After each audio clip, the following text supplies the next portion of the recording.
একটা ছেলেকে বলতে বলেন, এখানে এসে দাঁড়াই আব্বা, তোমরা একটা ছেলে এসে বলো যে ব্রাজিল আর্জেন্টিনার খেলোয়াড়ের সাথে আমাদের ধর্মীয় সম্পর্ক কি? যদি ধর্মীয় কোনো সম্পর্ক না থাকে তো আমাদের রাষ্ট্রীয় সম্পর্ক কি? বাংলাদেশের অর্থনীতি, সামাজিক, বাংলাদেশের উন্নতি, প্রগতি, আধুনিকতার জন্য শুধু মাতৃভূমির মায়াও যদি থাকে, একটা নাফরমান বল বেটা এখানে দাঁড়ায়, আর্জেন্টিনার ব্রাজিলের খেলোয়াড়ের সাথে আমাদের বাংলাদেশের উন্নতির কি সম্পর্ক বল? ইসলাম তো আছে নাই, রাষ্ট্রের বলেন, রাষ্ট্রের বলতে এ দেশের উন্নয়নে কথা বলেন না, আমাদের সাথে ওদের কি কি লেনদেন বলেন আঙ্কেল, বলো না আব্বা। হ্যাঁ, একটা কথার বুঝায় কও যে একটা যুক্তি তো থাকবে হুজুর।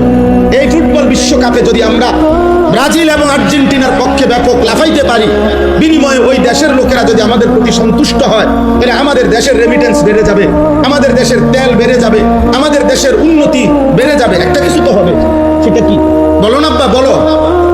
কাতার বিশ্বকাপে প্রধান আলোচ্য বিষয় ছিল, আমরা স্পষ্ট পত্রিকা দেখছি, এখনো পিছনে সার্চ দিলে পাওয়া যাবে, কাতার বিশ্বকাপে প্রধান আলোচ্য বিষয় ছিল মদের বোতল। কাতার সরকার আইন করছিল স্টেডিয়ামের ভিতরে মদের বোতল সরাসরি খাওয়া যাবে না। এটা নিয়ে সারা বিশ্ব, ইউরোপ তখন বিতর্ক করছিল যে না, এটা স্বাধীনতা হস্তক্ষেপ, যেখানে অবাধে মদের বোতল।